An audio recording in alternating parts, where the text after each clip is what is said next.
Hello Capricorn friends, I'm Annie Botticelli and welcome to my Capricorn September 2021 Astrology Must-Knows. Definitely go to anniehelpsyou.com and see the long list of free goodies that I make for you each month. That is the one-stop place to interface with everything that I make for you. If you would like to be an astrologer as your trade and create income from your love of astrology, you will love my course, Becoming a Professional Astrologer Mastery Course, which you can see at lumelife.com, L-U-M-E life.com. I also have free courses at my school at that site, so you can check that out too. Okay, so what do we need to know this month? We have two admin notes to help you make the most of this video. The first is that this is for you if Capricorn is your moon, like me. I have my moon in Cap. If Capricorn is your sun, if you're rising, Mercury, Venus, Mars, any placement that you have in Capricorn, this is for you. This is a piece of your astrological truth. The next thing is that if you're a late degree placement, especially if you're in the later late degree placement, so we'll say around January 15th or so through the rest of the sign, I highly recommend you also watch my Aquarius reports. Watching both Capricorn and Aquarius for very late degree placements will give you a more comprehensive view of the more difficult to read late degree placements. Okay, so what are our must-knows and what are things that I love? The first big must-know is that the energies are shifting. We've had a nice couple of month flow of open stars that started around July 7th and go through around September 7th. Open stars mean, okay, so through the first week of September, we've got this energy of go, do things, make your dates, try to make your plans, accomplish stuff, forward movement, and make your decisions, contracts, things like that. But around the 7th, it really starts to change. So if you have big important things, August is a very, very, very good time for that, even July. But as we're getting into September, it's shifting and it's pulling more inwards and backwards. And so for the rest of September and all of October, we're in the retrograde cycle. So there are Mercury retrograde opportunities. So let's talk about some must-know Mercury retrograde opportunities. It's a time where you have license from the universe to not overschedule yourself and not say yes to everything. That's a difficult thing for Capricorn people to do. I know that very well myself. But the more you leave space in your schedule during the retrograde, the more you leave room for the last minute magic that retrogrades can bring. And this is something, if you track this, I have tracked this for decades. I've written a book that has a lot of information about this that's in all the major booksellers in our country and beyond, in the United States and beyond. This is an area of expertise that I have watched over time, and what I have seen across the board is that lots of last minute opportunities come up in the Mercury retrograde.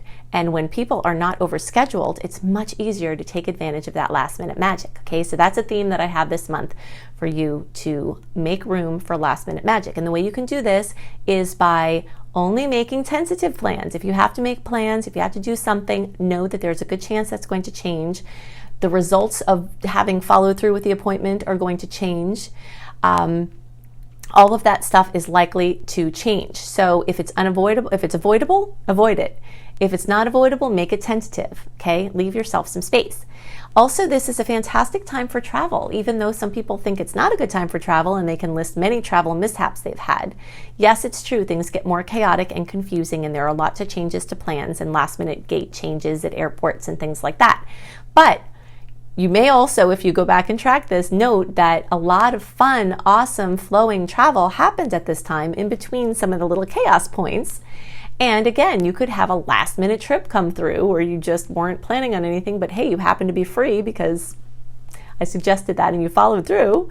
And then you can take a small or big trip or something could come up as far as travel. Reorganizing, clearing clutter, getting systems into your life, that's very much indicated in a retrograde. And since we have strong Virgo energies that support that, taking control of chaos in your life and making sense of it all is a very, very good opportunity of this time.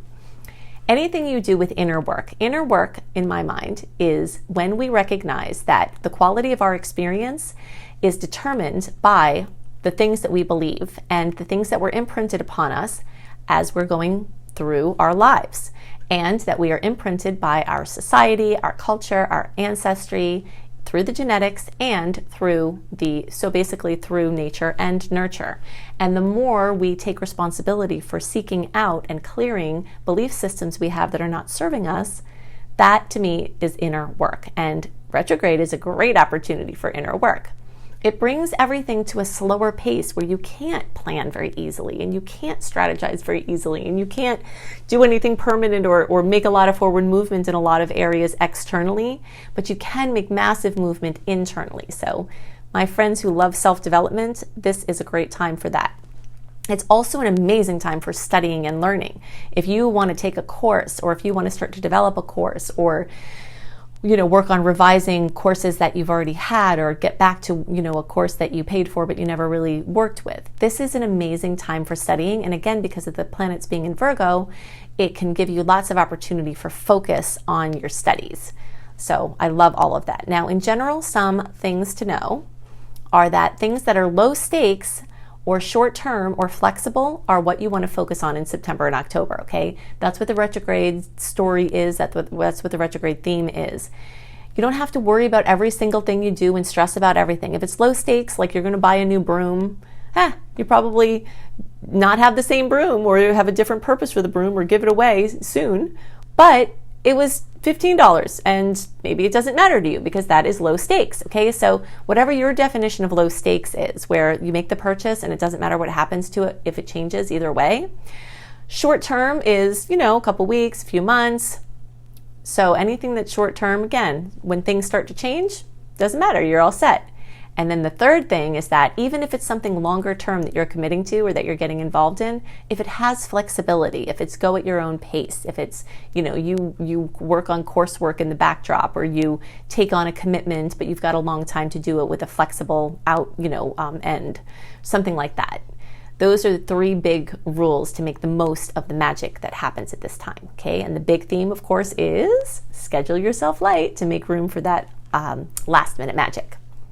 Okay, so let's talk about some more must-knows. And maybe some of you will be very excited to know that this month I am bringing back the charts. I've had many, many, many requests to have visuals back. I can't guarantee I'm going to do this every month, but I saw an opportunity to be able to do it. And so let's look at the charts. Okay, so I'm using the early degree chart now, but everything that I talk about is going to be true for early, middle, and late degree placements unless I otherwise tell you. And if I otherwise tell you, then I'll pull out the other charts and show you what's different, okay? So the first must know here, we talked about we still have Virgo placements. Virgo placements make a trine, the most favorable angle in all of astrology, with Capricorn placements. These are blessings. Mars, the planet of action, is blessing you. Hopefully that will bless you with the knowing of when to not push. And that's another big must know for the Mercury retrograde time, is that Cappies are always pushing. We're getting stuff done. We have our time frame, we have our system, we have our plan. And when Mercury goes into retrograde, if we try to be Capricorn-y in that time, things can get a little frustrating. But with these planets on your side, hopefully you'll remember that if you're pushing hard and you're getting frustrated and it's not working, it might be time to just take your foot off the gas, okay? And things that you've done before might come back in a really great way. And also, since these are earth trines, things that are material, money things, business, success, anything very tangible can have extra special blessings right now. All right, so this is true for all of the placements. Now, what also is true for all of the placements, let's just erase this. So you see here, we've got this strong energy. This is the early degree chart. We've got the 9th and 10th houses accentuated. Notice how things shift to the right when we go to the middle degree chart. Now, the early degree chart is basically December born, or 0 to 9 degrees. The middle degree chart is basically January 1st through 10th, or 10 to 19 degrees. And then the late degree chart is like around the 11th or so of January through the rest of the sign, or 20 to 29 degrees, okay? So now we've got the middle degree chart. Then look what happens in the late degree chart. Things continue to shift back this way. So the biggest must know about this difference is that in the early degree chart, you see there's not really this emphasis on the 8th house is sort of diminishing. And this emphasis on the 10th house is beginning, okay? So if you're a December born, or if you're in the first 10 days of January, this focus on your career is really getting rowdy, okay? So that's the first thing. Now, when we look at the late degree chart, we don't have those planets in that 10th house yet. So you are going to have your business and work and employment focus coming, but it's going to take some weeks before that starts to brew for you, and you're going to have that be stronger towards the end of September and into October, whereas for the early degree placements, that's just roaring right from the beginning. Okay, so that's the first difference. The next difference is what we alluded to before here, where I'll just get that off of there so we can see. Okay, so see how the 8th house is diminishing? Like this is just imminently leaving there. Whereas middle degree and late degree, super full 8th house. Okay, so that means if you're a January born Capricorn or you're from 10 to 29 degrees, you still have a strong focus on the 8th house. And the 8th house has to do with shared money, shared resources, anything having to do with, you and your spouse's money. Your, if let's say your spouse passed away and you have benefits from their old job, like the benefits that you got from your spouse. Let's say you're retired, your retirement benefits, the government, any other government supports, pensions, investments, all of those things, estate planning, all of that is still very, very, very much right front and center, okay? And that energy is not going to shift for you January born yet. You still have quite a bit of that. And then as the month goes on, you'll start to shift everything over here like the early degrees have. All right, now another thing to talk about is that the 9th house, see here's the late degree chart, there's the middle, and there's the early. So for all early and middle and late degree placements, that's every Cappy, your 9th house is still accentuated for some reason or another or a bunch of different reasons. So what that means is that this focus of teaching and learning and international travel and immigration and education, whether it's for your kids or for yourself, spiritual things, working with the church, anything like that, or finding positive and transcendent solutions to things that were otherwise big problems, all of those things are brought into the front and center from all of the planets moving through this. You can view these houses, these things here, they're houses, they're fields of experience that we have as humans. And you can imagine that each of these planets is a person with a certain personality. And when they're moving through certain sections, it's like they're making you focus on those things. They're like, hey, there's some focus over here. Hey, here's an opportunity here. Here's, whatever you want to do. And remember that early degree, okay, so let's talk about this. Wait, before I get to that. One of the other major must-knows is that we've got a massive amount of trines with these outer planets, okay? And so trines are the most favorable aspect in all of astrology. So that means that anything going on in the places where these are joining. So let's look at the early degree chart there. Look at the middle degree chart. And look at the late degree chart, okay? So what do we see that's the same? What's the same is that for all early, middle, and late degree placements, this first house is going to be the center of attention when these trines come about. Okay, so that means for all Capricorns, rebirth, regeneration, your physical body, physical healing, also healing things that were like birth traumas or things that happened in your first couple of years of life. Let's say your parents got divorced when you were a year and a half. The way that that's imprinted you now, 40 years later, those type of topics can come up in a big way. But since these are nice aspects, they're trines. Sun and Mars are going to kiss Pluto. The Mercury is going to come kiss Jupiter, or first Saturn and then Jupiter.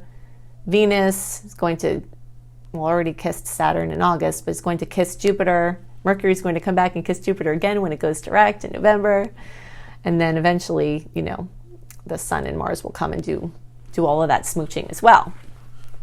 So what that means is that a blessing comes in those arenas. And for all of you, the first house is being accentuated. So your recognition, a healing breakthrough, self-esteem boost, something where you locate something that was a source of trauma or drama for you and you heal it right from the inside out.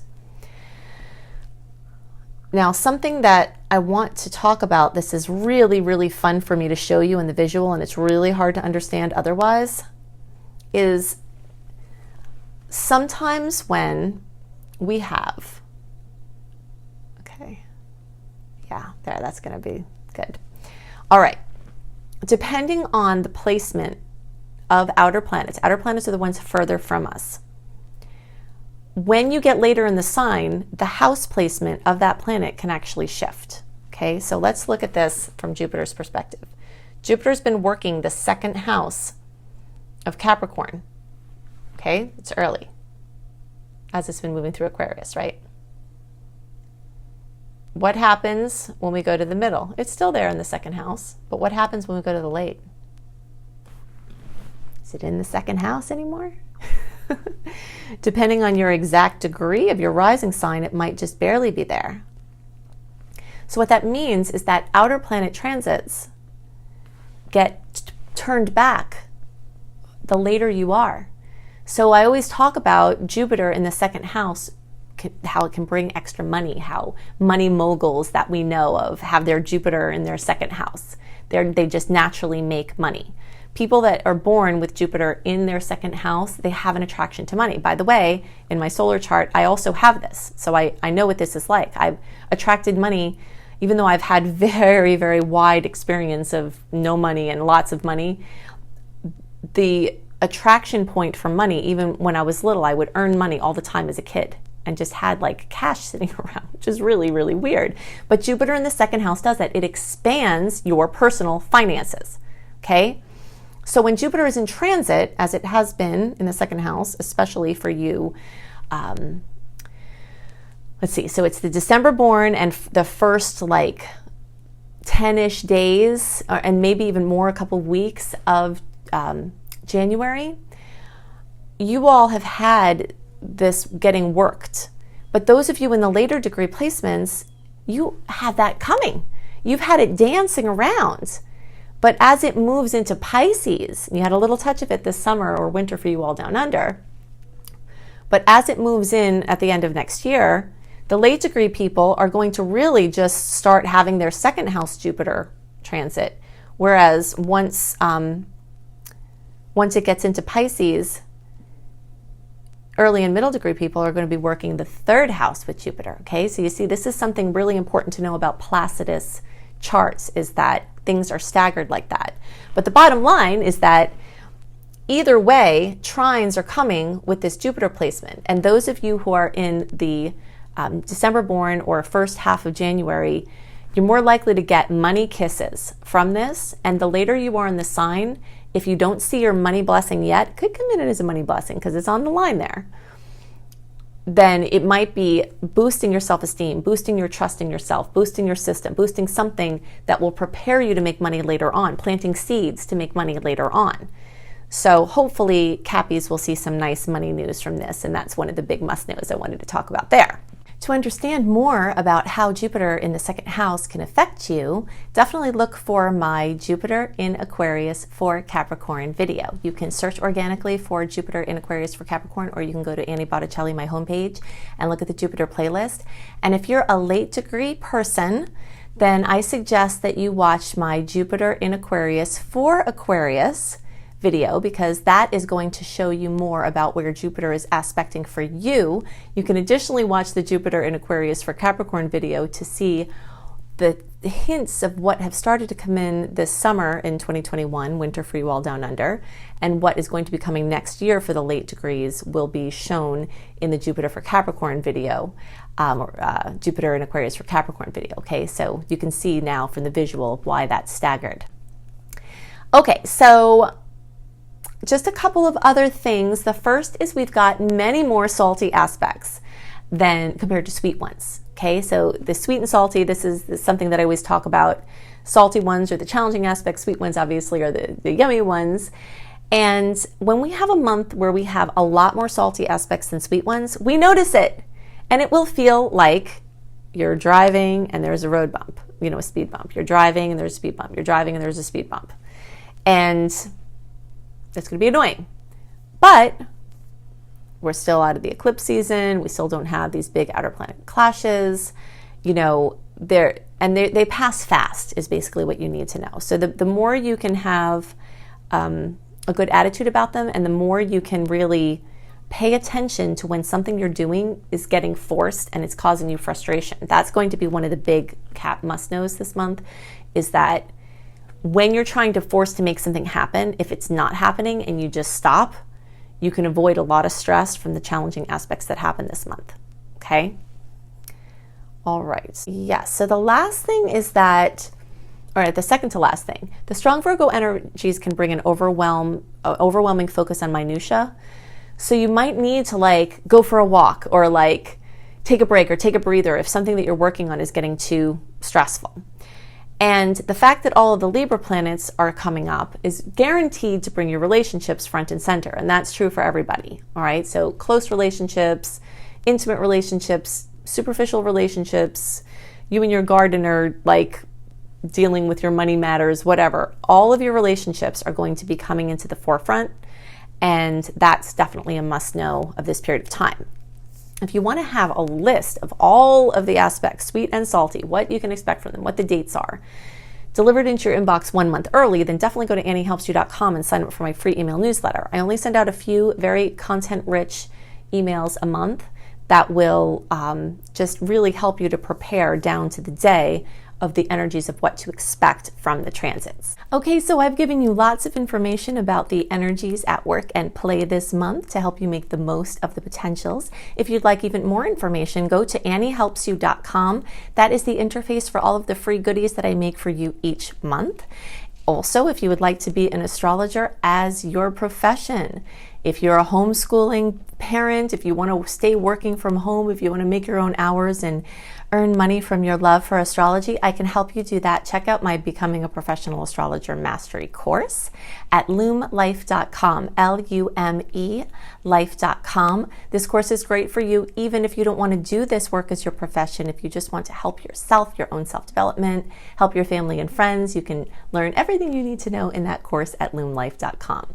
Also, I have lots of free courses at that site, so you can check out all of more free goodies there. I hope you have a wonderful month, and I'll see you next month. Bye.